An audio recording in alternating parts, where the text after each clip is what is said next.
This week for the MCU, two things came out: the Moon Knight season finale, as well as Doctor Strange in the Multiverse of Madness. So it's time to re-rank the entire MCU from worst to best. All 34 movies and TV properties that the MCU has released. This is going to be a fun and long list, so make sure to strap in, grab your popcorn, make sure to leave your ranking down below, and as well as hit that like and subscribe button so we can keep talking movies and TV over here on a daily basis. Tons of fun content coming up, and I'm really excited to include both of these in my brand new MCU ranking. And starting out with this MCU ranking, let's go to the last place, and at my number 34, it is Thor: The Dark World, a movie that really much is just fine. It's the only MCU movie, well, one of the few towards the bottom, that I really just do not care to revisit. When I go through my marathon, it's the one I kind of roll my eyes at, and there's really particularly nothing truly wrong with this movie. It's just a film that lacks any umph to make you want to dive back in and go and revisit it. Yeah, it has some cool action scenes in it. I really do love the Thor and Loki dynamic in this film, but as someone who actually just started diving into the Malekith and Dark Elf comic storyline from the Thor stories, I gotta say, this makes me least like the movie even more, because Malekith and the Dark Elves are actually a really cool villain, and a lot of their comic iterations remind me of Lord of the Rings and Star Wars mixed together, and that's something that I actually wish the Thor world and the Thor movies would have really taken into inspiration. Thor: The Dark World's just fine. It's just one of the few movies I really don't care to rewatch. At my number 33, we have Captain Marvel. Now, I actually pretty much like Brie Larson in the role, and I really like when she is teamed up with someone else, such as Samuel Jackson's Nick Fury in this film. I think for me, they are the reason to watch this movie. Their chemistry, their buddying kind of cop relationship in here really works. Now, she is a little bit too cocky, and I'm more excited to see what Nia DaCosta's direction of her will very much look like in next year's Captain Marvel 2, or the Marvels, with a bigger, wider range cast. I think there's going to be an interesting dynamic there. Overall, Captain Marvel is just fine. Now at my number 32, we have Iron Man 2. This is really much the sequel to the thing that kicked everything off, and it's just a movie that ends up being fine. It's a movie that was very much rushed into development with a weak villain, a pretty semi-cool one that actually should have been the main one, which is Justin Hammer, played by Sam Rockwell. Still hoping we eventually get more of him in the MCU, but adding in there as well, Robert Downey Jr. is the best part about this. Don Cheadle comes in as War Machine. There's a great action scene between them, but besides that, it's a little bit forgettable. At my number 31, we have The Incredible Hulk. Now, I actually really think this one is a bit underrated. Now, it's more on the downside. I think everything here and up I can truly enjoy and maybe revisit here and there, and I really much don't roll my eyes too often, but when I look at this movie, there's only one thing I think about, and that is Abomination versus Hulk. Besides that, the only other thing that sticks out is how the tone for this is so widely different. We had Iron Man and then the Hulk, and very much they looked at it and said, more people like the Iron Man kind of tone, so let's stick with that, and that's exactly what they did. I actually look at The Incredible Hulk as being kind of an experimental movie for the MCU overall. Which now brings me into my number 30, and that is Thor. Now, I have actually come to kind of start appreciating this one just a bit more. I still don't love that they put Thor on Earth. I feel like there's a lot of missed opportunities in there, but everything in Asgard, the way Kenneth Branagh brings this Shakespearean tale up there between a father and his sons is so important to me, and I think Chris Hemsworth is stellar. Tom Hiddleston is excellent, and Anthony Hopkins as Odin was just perfect casting. I think this is a very good introduction to Thor and the world of Asgard, but it is one that, again, while I've come to more appreciate it over the years, it is a film that I really think still remains having issues every time it transports us back to Earth and having Thor come down there. I understand the entire concept and the story they're trying to tell here. It's just not one that I personally care about. Now brings me into my number 29, which is Falcon and the Winter Soldier, a show that I was absolutely dying to see. Expected this to actually be my favorite MCU show, and sadly it is my least favorite. Nothing really much against the main actors here. I think Sam Wilson, played by Anthony Mackie, I'm so happy he got his star to shine in, and very much see the awesome Captain America suit that he's going to be donning later on when he is in Captain America 4, the movie that they are developing right now. I love that Sebastian Stan got to develop the Winter Soldier a little bit more. I just, after watching the movie, or the show, but speaking of the movie, this should have just been a movie. I don't feel like there was enough material to carry an entire show itself. And in the end of the day, besides giving him a suit and actually seeing some more of the race profile behind it, which I thought was clever, I really just went and said, you could have just done this in a movie and still would have had some of the big umps and purposes that you were trying to say, and I actually think it would have meant a little bit more meaningful. Plus, the villain for this, Carly, is not good. But shout out, we did get US Agent, and I think he is a very interesting character and probably one of the best in this entire show. Which now leading me into my number 28, pretty much everything from here and up I thoroughly enjoy in the MCU, and I'm gladly able to rewatch this anytime. And at my 28, it is Hawkeye, a show that I really enjoy, and the Matt Fraction run of Hawkeye, the comics, is one of the best comic runs of Hawkeye ever, which is what this show is very much based on. Now, overall, I think the show does falter in the finale. A lot of these MCU shows, in my opinion, have, and that is where it loses its luster. But for me, it does affect the entire back half of the show when you do look back at it, because the villain really much was not introduced till the end. It's awesome to have Vincent D'Onofrio back as Kingpin. I cannot wait to see more of him. Echo is a great character, and I'm really excited to see what they do more with her in the MCU. And Kate Bishop, hell yes! Haley Steinfeld is amazing in here, and her dynamic with Jeremy Renner's Hawkeye is fantastic. I love the Christmas tone. There's just a lot of uneven elements in here, and I do feel like this season should have either been longer, or honestly, maybe even done a TV movie, like a Christmas special, hour-and-a-half kind of buddying thing that really builds on this entire scene. Bringing into my number 27 now, we have Ant-Man and the Wasp, a movie that I just find totally fun. Now, while it doesn't really intersect and bring anything new to the Ant-Man in the world, Angelina Lilly is awesome in The Wasp, and I like that she gets this titling role right next to Paul Rudd's Ant-Man, who was such a big standout in the first movie. This movie really doubles down on the dynamic of the shrinking and getting large and all sorts of things that we now understand from Civil War and the first Ant-Man movie. Lots of fun elements in here with a great post-credit scene that leads into Avengers End Game. This is a movie that I just put on to enjoy and smile throughout. I don't think it's as great as the first Ant-Man movie, but I think this is just one that absolutely puts a smile on your face, and I can't wait to see the third film. Now, at my number 26, we have Marvel Studios' What If. I actually found this to be such an engaging series, and I've really always enjoyed the What If comics and the scenario of what if inside the multiverse. But I have to say this and really say it, is that some of these episodes were not great. Some of them really much were lackluster and really much too mild. But for the episodes that did excel and exceed, say, as episode 4 with Doctor Strange, or even the zombified episode, I must say it excited me to see what they might be doing with season 2, and as they further out the what if scenarios, it might grow even bigger on this list. Which now brings me into my number 25, and many people have always come around to me and said, Zach, every time you do an MCU ranking, this film is so low, and honestly, it still kind of is low for a lot of you, and I know a lot of you guys are going to hate this, but Thor Ragnarok. I very much enjoy this movie. I find it fun. I find it funny. I like Taika Waititi's directing. I cannot wait for Thor Love and Thunder because he's actually going to be writing the script for that film and directing, and you get Christian Bale back, Natalie Portman. That just looks awesome. My biggest issue with Thor Ragnarok really leads into the humor. I love that storyline. I love Hela. I love a lot of what they're trying to do in here, but it just feels like there's so much improv that it takes away a lot from the stakes and the dramatic avenues that I feel like Thor Ragnarok really needed to double down on. Taika Waititi's directing is great, but a lot of it comes down to the story that I just can't jive with. And while I find this movie to be absolutely hilarious, I think it takes away a lot from the drama once again. That's just my personal opinion. If you love this movie, I know a lot of you guys probably have this in your top 5.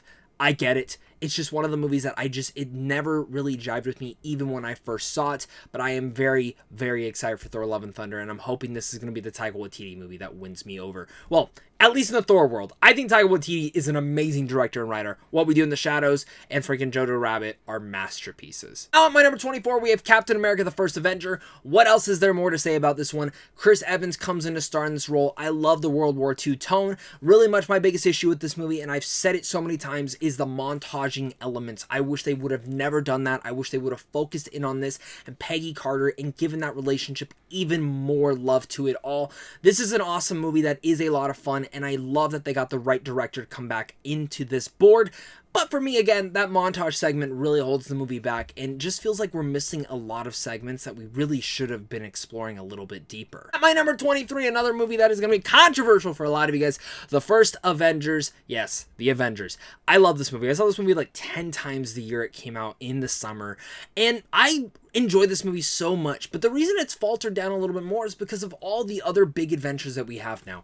And every time I go back to rewatch this movie, I thoroughly enjoy the first act and definitely the third act, the Battle of New York, but everything in that middle segment just feels a little bit too long, dragged out, and I feel like you could have snipped it up and made it a little bit tighter there. Seeing the Avengers all interact once again for the very first time is such a mind-boggling thing, and I know so many people love this movie. It's just one of the ones I don't revisit too often now that I have Infinity War and End Game. Now, here's my next controversial pick. At my number 22, it is Avengers Age of Ultron, a movie that is absolutely messy. Not as well made as the first one, but God, do I enjoy this one. A lot of it goes down to James Spader's Ultron, who I think Ultron is one of the more interesting villains from the comics, and I have a lot of biasness seeing him actually come to life in the movies. As well, adding in there, I love the additions of Scarlet Witch and Quicksilver and what they were able to bring inside of there. Vision is a great addition as well, and I do like the tone more in here. I like that the team is more together. It's starting to cement certain things for Civil War, and I just find Ultron to be such an enjoyable time. Again, it is pretty messy with everything it's trying to set up at the same time of being an Avengers 2 movie, and it is that weird middling sequel, but I feel like with what Iron Man 2 did, as a messy sequel as it was, Avengers Age of Ultron is able to do that in a better style, even if again it doesn't have everything that makes it perfect, such as what the first movie a lot of people could argue was. Now at my number 21 is Guardians of the Galaxy Volume 2. I love the Guardians of the Galaxy as characters. They are some of my favorite comic book characters of all time, and Guardians of the Galaxy Volume 2 is such a great stand-up. It's a different movie than I feel like a lot of people were expecting the MCU. A much more grounded and smaller one, all taking place on the planet of Ego, and partnering our characters not together but with one another in different pairs to understand and learn a lot more about that. We get the Gamora Nebula stuff, we get the Star-Lord and his father, we get Drax and Mantis, we get Yondu, Rocket, and Groot, and Baby Groot is amazing, and I have so much fun with this movie. I love the soundtrack. It's a little bit mean-spirited, but really much when it comes down to this movie, I just don't have that much like wanting to rewatch this one, and I don't know why. Like, the first movie is one of my favorite films from comic books in general, spoiler alert for the rest of the list, but for me the second one just, it's good. It's a really good sequel, but the first one is better. Now at my number 20 is a movie that has just continued to grow on me, and that is Iron Man 3. I really enjoy this one. I love what Shane Black was able to do, and while it is more definitely about Tony Stark than Iron Man, I'm happy we got this movie. And yes, they revert a lot of choices inside this movie, especially right into the next Avengers Age of Ultron movie and some of the other Avengers movies, but I just think Shane Black's writing here is so powerful, strong. The Mandarin twist actually doesn't bother me as much now that we have Shang-Chi. I just thoroughly enjoy this one. It's a Christmas movie, and again, Robert Downey Jr. absolutely makes this film.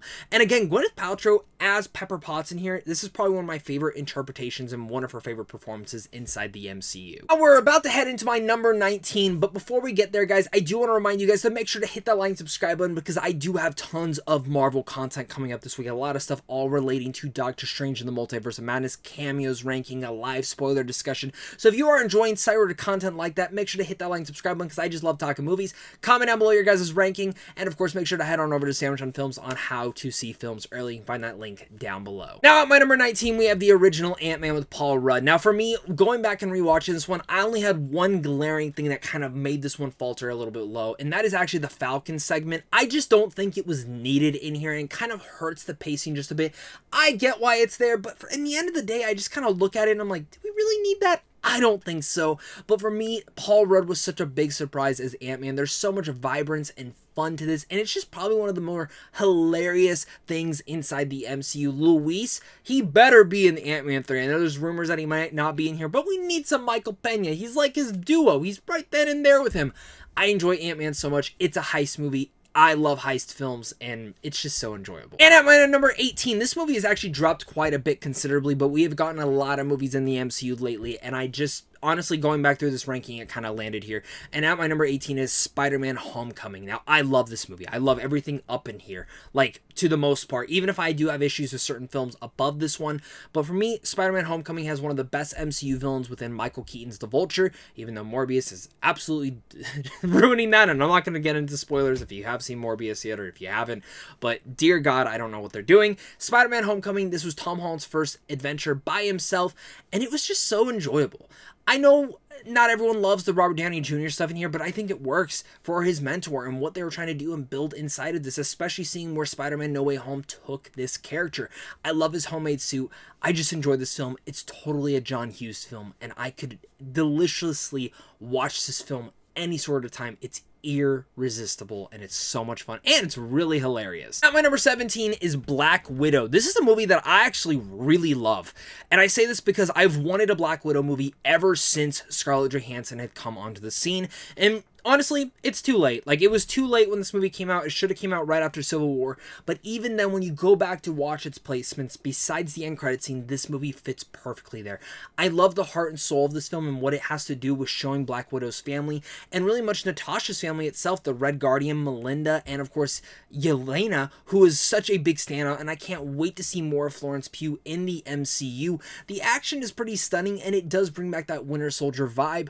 Now, for me, the biggest drawback of this is, I think, the entire villain stuff, especially Taskmaster. I just never really cared for it, and it is the only thing that does hold this film back just a hair. But man, over time, it continues to grow on me, and I think it is a special piece in the MCU that many people will eventually appreciate a little bit more. Now, at my number 16 is Doctor Strange in the Multiverse of Madness, a movie that everything I could love about this film, I fucking love. Excuse my French, but I literally love.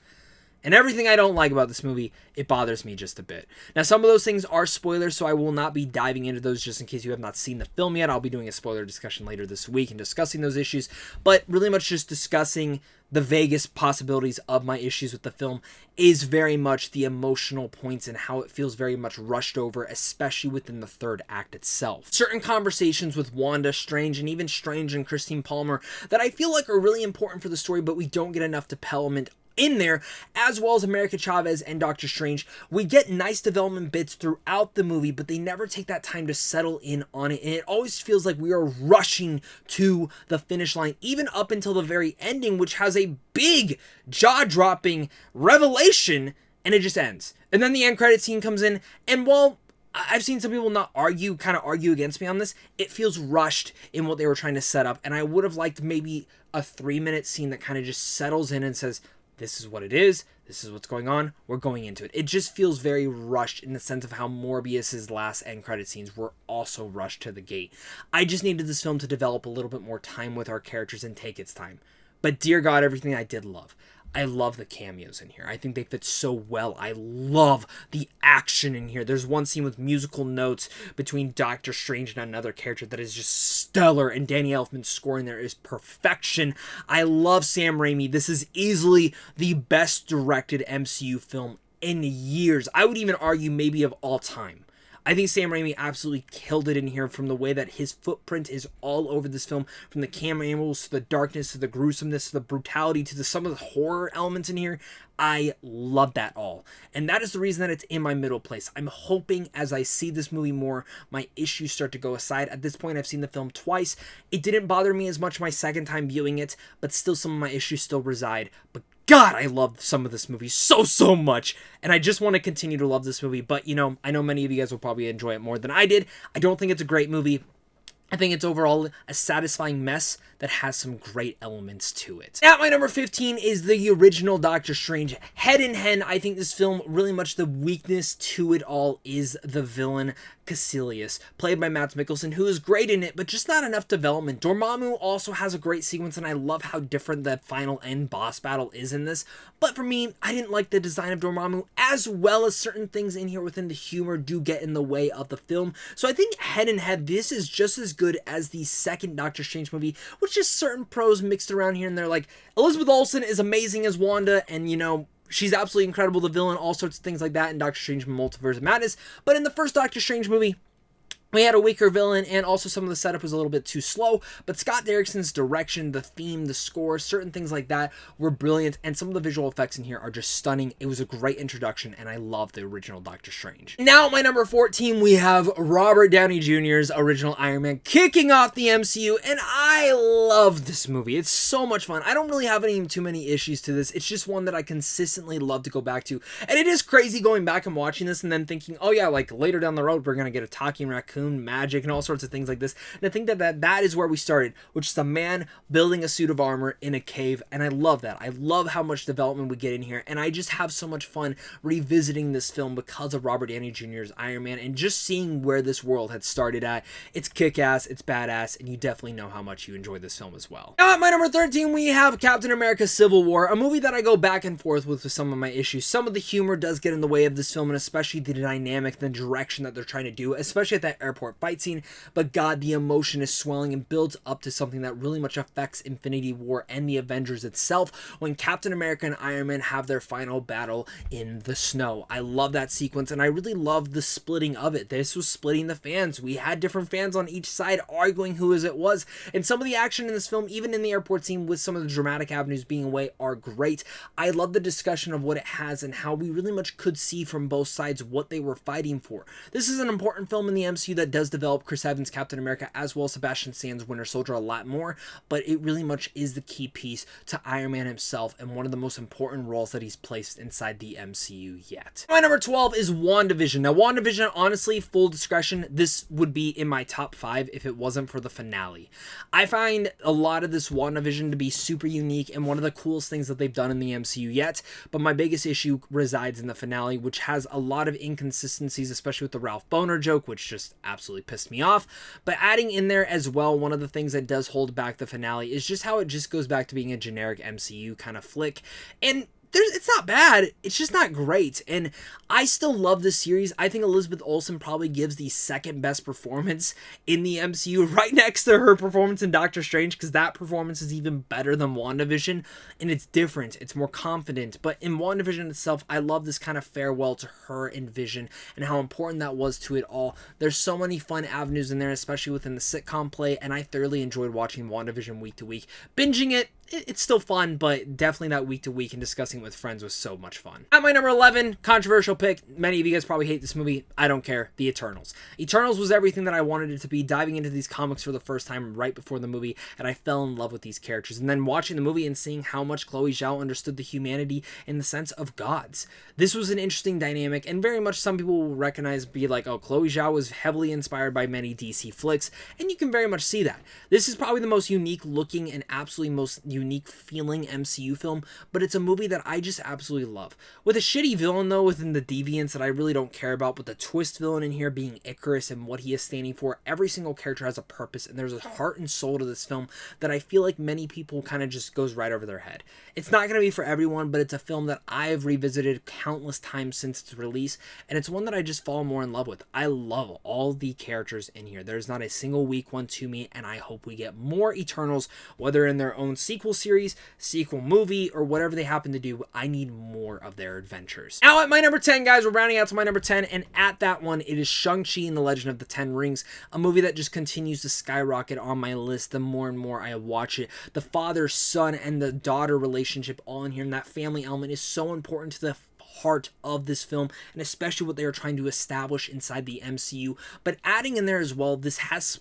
arguably the best action scenes in the entire MCU when it comes down to hand-to-hand combat. They go full-on fantasy with all the dragons and the lore. This is a film that I just can't get enough of. I love rewatching this movie, and I just smile, I laugh, and I just feel totally intertwined. This is easily one of the best MCU origin stories, and honestly one of the best solo debuts in the MCU since the original Iron Man. And at my number 9, we have Captain America the Winter Soldier, a film that I just can't get enough of. I remember seeing this opening night, seeing my whole entire audience react to Bucky being revealed. Again, great hand-to-hand combat. Feels like a political thriller that we just don't get nowadays. And Chris Evans easily, honestly, probably my favorite performance as Captain America in the entire MCU. The way that they introduce the Falcon, the way that Black Widow all intersects, the spy espionage thriller type in here is great, and Alexander Pierce is one of the most underrated villains in the entire MCU as well.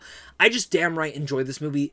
Everyone loves this film, it seems like, and I'm sure many of you guys probably agree with this placement, or you would even put it up higher. And now at my number 8, we have Spider-Man Far From Home, a movie that does have some issues when it comes down to the humor of it, even though I do enjoy a lot of it. But for me, there is a lot of biasness in this pick, and that is because I love Jake Gyllenhaal. He's one of my favorite actors of all time, and Mysterio is currently and has always been my favorite Spider-Man villain of all time. From the comics to the shows, I've always been obsessed with Mysterio, and I just think they got him so right. I didn't think you'd be able to modernize him and really make him work, but you do. The sequences in here, the action sequences with Spider-Man, are probably some of my favorite Spider-Man sequences that we have ever gotten inside the MCU, Marvel, and comic book films in general. I have so much fun with those, and I just think Tom Holland, this is that next best thing. It's the epilogue after Endgame. It's ending a lot of different things, and it's a film that I can just put on and thoroughly enjoy.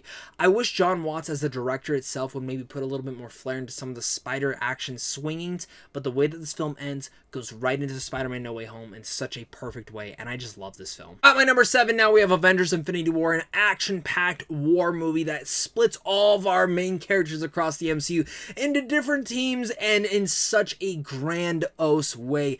Every single battle is ferocious, exciting, and very much engaging. The Battle on Titan, the Battle of Wakanda, whatever you may say, you are smiling, you are laughing, you are sitting there totally engaged. And honestly, I have no issues with this film and up. Like, I just totally have so much fun with Infinity War, and for a while, this was my favorite Avengers movie until I started to come around a little bit more on certain issues that I had with Endgame. But God, Infinity War, it's that perfect bridge. You watch this, you gotta watch Endgame. They're perfect harm, yin and yang, whatever you may say. The Battle on Titan might be my favorite action sequence we've gotten in the entire MCU yet. At my number 6, it is Black Panther. Rest in peace to Chadwick Boseman, bringing the world of Wakanda that I'd never experienced as a kid. I'd always knew who Black Panther was, but I didn't know the world of Wakanda, what it was, and the technological advances that they were able to bring inside the MCU and showcase this. The soundtrack, the music, the score, all of it felt so revolutionary to the MCU itself, but also what this film stands for.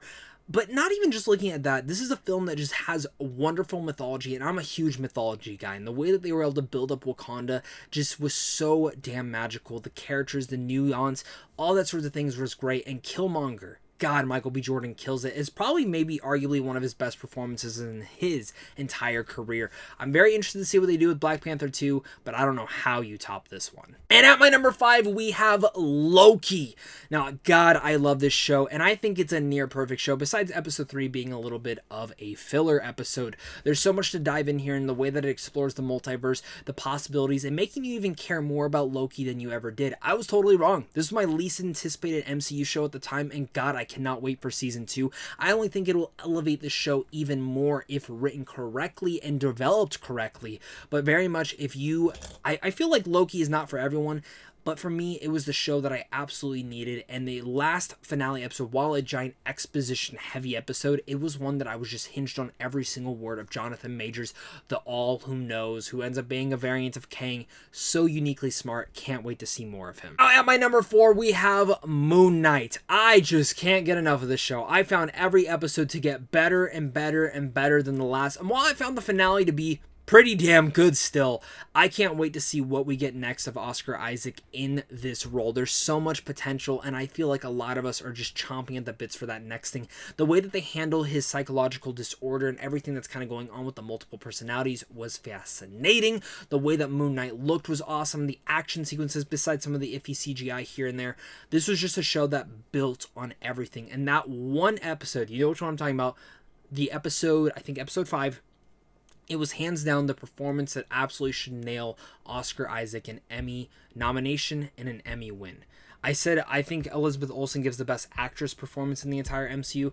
Oscar Isaac steals it, and he is easily the best debut as a hero since Black Panther and Civil War. Him so much in this show, and I really give me more Moon Knight. They did Moon Knight correctly, and I've always loved Moon Knight since I was super young. Leading into my number 3, we have Avengers End Game, a movie that has such a great 3-part structure. You get a first part, which is very much an epilogue to Avengers Infinity War.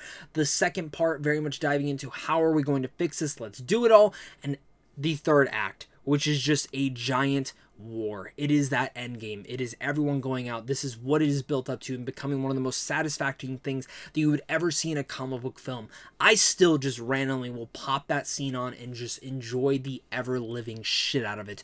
All the fun Easter eggs, the nuances, seeing every single hero work together. This is what they built up for, and I cannot wait to see what they build up to next. This was truly the end game. And seriously, the score for this, easily the best score in the entire MCU. Alan Silvestri deserved that Oscar nomination. It's still very sad that he never got it. But now at my number 2, we have Guardians of the Galaxy, which for the longest time was my favorite MCU film of all time. And maybe even after Guardians 3, we can come back and debate, should this be the best MCU film of all time? Wildly unique, and I think James Gunn absolutely nailed it in his direction and everything that he was trying to set up in here. He brings to life characters that, I mean, no one really knew about but me and a couple weirdos. Rocket, Groot, Star-Lord, Gamora, whatever you want to say it, and even Drax. The music in here is perfect. I have so much fun with this. It's a space opera in the Marvel Cinematic Universe. Bring on Guardians of the Galaxy Volume 3. This is absolutely still probably the most fun that I've had in the MCU, and it's a debut film. And at my number 1, guys, we got Spider-Man No Way Home. God, I love this movie with such a high passion. This film just continues to grow on me more and more. I know there's issues with the movie. I don't care. I do not care. The feeling, the heart, the soul, what this movie gave me was everything that I expected and more, and the way that they were able to build up the multiverse in here was great. Is some of the direction an issue? Sure. Is some of the CGI an issue? Sure. But I push that aside because of the heart, the passion in here, the performances, everything that they really brought in here against all odds of COVID. And still, even with all the numerous leaks, we all knew Tobey and Andrew were in this movie. They still surprised us. Tobey, Andrew, their reunion, they're bringing back, they're working together with Peter Parker, Tom Holland was just amazing. Peter 1, Peter 2, Peter 3. I fucking love this movie. I have so much fun with this film. The action set piece of all of them working together was just delightful. Tom Holland beating the crap out of Green Goblin, which Willem Dafoe turns in another stellar performance as this character. Doc Ock seeing him back was great. Electro, Jamie Foxx gets a redemption. This is just what it was built up to. And while Endgame's finale is still one of the best finales in the MCU, there is no doubt about it that Spider-Man No Way Home accomplished something that me, a Spider-Man fanatic, was able to bring back in a nostalgic way. When I grew up, my first drive-in movie was Tobey Maguire's first Spider-Man movie. One of the first movies that I remember seeing vividly in junior high school, heading into high school, was Andrew Garfield's Spider-Man, that first one, and I loved him since then, even if I didn't love his movies. And then you get Tom Holland, which I always felt like was the perfect iteration of what Stan Lee had created the character to be. And it ends in a way that is sucky, and it hits hard, but it fits to exactly what Spider-Man is, and it shows that this entire Homecoming trilogy was his origin story. It's brilliant. I love Spider-Man No Way Home, and I know a lot of you guys do as well. But that's my MCU ranking, guys. All 34 movies and TVs ranked from worst to best. Let me know down below what your guys' thoughts are. Do you guys enjoy these types of lists? I have tons more coming up soon. Tons more rankings up above, and a lot more Doctor Strange fun stuff, especially a cameo ranking that I'm very excited to do, because there's a lot of fun cameos in there, variants and all, that we will definitely be able to discuss. So thank you once again for watching this. Hit that like and subscribe button so you don't miss out. And of course, until next time, stay classy.